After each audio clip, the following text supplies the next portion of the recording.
पुराने समय की बात है। अच्छा, हमको सिखा रिया है। रमेश नामक व्यक्ति के 2 बेटे थे जो आपस में हमेशा लड़ते रहते। क्या क्या बोला तूने? नहीं पहले क्या बोला? चल चल चलो जाके इलाज कराओ। इसी लड़ाई झगड़े से तंग आकर बड़ा भाई घर छोड़कर शहर में चला गया। कुछ वर्षों के पश्चात बड़े भाई ने शहर में बहुत धन संपत्ति कमाई, परंतु छोटा भाई उसी स्थान पर रह गया। आज उस बात को 20 वर्ष बीत चुके हैं। बेटा, हमने हमारी पोती का विवाह तो तय कर लिया है, परंतु हमारे पास इतना पैसा कहाँ से आएगा जिससे हमारी लड़की की शादी हो पाए। आप चिंता मत करो पिताजी, मैं धनी सेठ के यहाँ से कुछ पैसे ब्याज पर ले आऊंगा। क्या कहा बेटा, तुम धनी सेठ को जानते नहीं हो क्या? पीछे भी हमने सेठ से थोड़े रुपए लिए थे, उनका ब्याज इतना बना दिया था कि हमें हमारी आधी जमीन बेचनी पड़ी थी। देखा आपने लापरवाही का नतीजा है। तो इसके सिवा हम कर भी क्या सकते हैं? क्यों ना हम तुम्हारे बड़े भाई को बुला लें और उससे कुछ सहायता ले लेते हैं। नहीं पिताजी, मैं उसका ये एहसान नहीं ले सकता। मैं उस घमंडी के आगे हाथ नहीं फैला सकता। वह घमंडी नहीं है बेटा, बस तुम दोनों के विचार एक जैसे नहीं है। नहीं पिताजी, ये मुझे बर्दाश्त नहीं होगा कि वे हमारे घर भी आए। रमेश बहुत सुलझा हुआ व्यक्ति था। वह अगले दिन ही पैसों की व्यवस्था करने के लिए धनी सेठ के पास जाता है। आओ रमेश आओ, बहुत दिनों के बाद दिखाई दिए। हाँ सेठ जी, बस खेतों के कामकाज में उलझे हुए थे। हाँ वो तो मालूम है। और तुम्हारा कार्य कैसा है बताओ? मेरे यहाँ आना कैसे हुआ? बात वो है सेठ जी, आपको तो पता है कि मेरे छोटे बेटे ने अपनी बेटी की शादी तय की है और शादी का मुहूर्त भी इसी महीने में है। मेरे बेटे के पास अभी इतना धन नहीं है कि उसकी वे शादी सही तरीके से करा सके, इसलिए हमें अगली फसल तक कुछ रुपए चाहिए। क्यों नहीं रमेश, बताओ तुम्हें कितने पैसों की आवश्यकता है? 10,000 रुपए दे दीजिए। परंतु रमेश, मुझे ये 10,000 रुपए नहीं चाहिए होंगे। बाद में मुझे इसके बदले तुम्हारी सारी जमीन चाहिए। तुम्हारा दिल करे रुपए ले जाओ, वरना रहने दो। दया कीजिए मालिक, हमारे पास अब थोड़ी सी जमीन तो बाकी है। हमारी जमीन आधी से ज्यादा तो आपने पहले ही ले ली थी। यदि तुम्हें ये शर्त मंजूर नहीं तो यहाँ से चले जाओ। आज के बाद हमारी हवेली पर दिखाई मत देना। रमेश वहाँ से बिना पैसे के चले जाता है। उसे मालूम था कि यदि बड़े बेटे से मदद नहीं ली गई तो छोटा अपनी बेटी की शादी नहीं कर पाएगा। इसलिए वह चोरी छुपके अपने बेटे को खत लिखकर भेज देता है। चलते चलते बहुत दूर तक आ गया हूँ। इस रास्ते पर तो पीने तक का पानी नहीं है। अभी गांव कितनी दूर है? पानी पानी कोई है क्या यहाँ पर? पानी।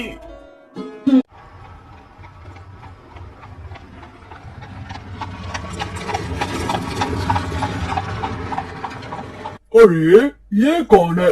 शायद कोई शहर से आया है, रास्ता भटक गया और पानी मिला नहीं, जिस कारण तड़प तड़प के मर गया है।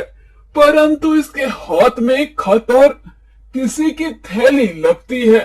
तभी राहगीर उसके हाथ में से खत लेता है और उसे पढ़ता है।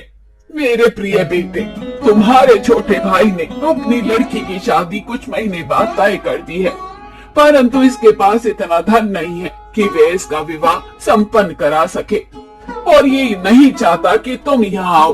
परंतु मेरा मानना यह है, यदि तुम आ जाओगे तो तुम्हारा मन मुटाव दूर हो जाएगा, क्योंकि तुम्हारे दोनों भाइयों में हमेशा मतभेद रहा है, ना कि मन भेद रहा है।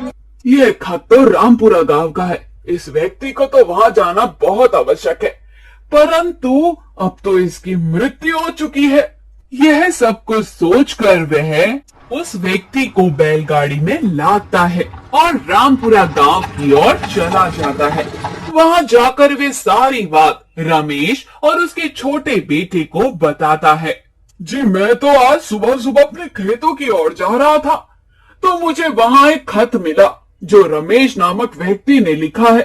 उसके एक हाथ में खत था और दूसरे हाथ में सोने की मोहरों से भरी थैली थी जो मैं लेकर आया हूँ, परंतु हमने तो किसी भी तरह का कोई खत नहीं लिखा था। आपको शायद कोई गलतफहमी हो गई है। इस गांव में रमेश नाम के 4 व्यक्ति और हैं, आप वहां जाकर पता करिए। नहीं बेटा, इसका पता बिल्कुल सही है, क्योंकि खत मैंने ही लिखा था। तुम्हारे बड़े भाई से मदद के लिए मैंने उससे मदद मांगी थी। मैंने आपको कितनी बार कहा था कि हमें उस घमंडी की कोई मदद की आवश्यकता नहीं है। आप कहते हैं ना कि वह घमंडी नहीं है। ये देखो, उसे अपनी धन दौलत का इतना गुरूर है, उसने पैसे भी किसी दूसरे के हाथों से भेजे हैं। रुको बेटा, उसने मुझे यहाँ नहीं भेजा, बल्कि तुम्हारा भाई मुझे हमारे खेतों के पास मृत अवस्था में मिला था। उसके हाथों में जो खत था, उसके आधार पर ही मुझे यहाँ का पता मालूम हुआ था। यह सुनते ही रमेश व छोटे भाई को बहुत दुख होता है।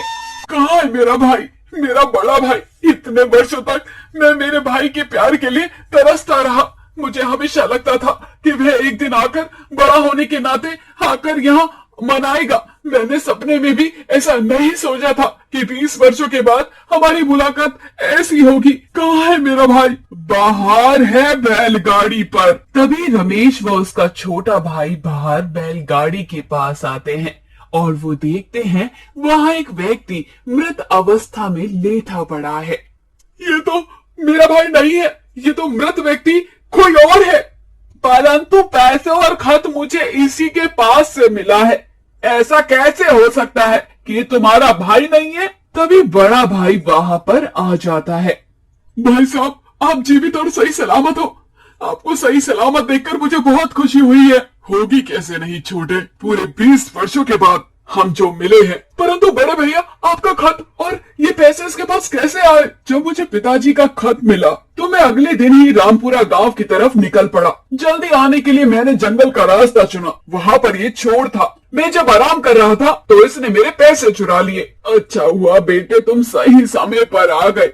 20 वर्षों के बाद ही सही कर्मों का फल मिलता है। तुम दोनों भाइयों के कर्मों में 20 वर्षों का बिछड़ना लिखा था, इसलिए इतने वर्षों तक दूर रहना पड़ा और इस चोर को भी अपने कर्मों का फल मिल ही गया। मुझे माफ कर देना भाई साहब, मैंने आपको पूरे जीवन में गलत समझा। छोटे, पिताजी ने अभी अभी क्या कहा? हमारे कर्मों में शायद इतने वर्षों तक बिछड़ना तय लिखा ही था। ये तो हमारे कर्म है। इस घटना के बाद सभी को एक प्रेरणा मिल जाती है और सभी आपस में मिलजुल कर रहने लगते हैं।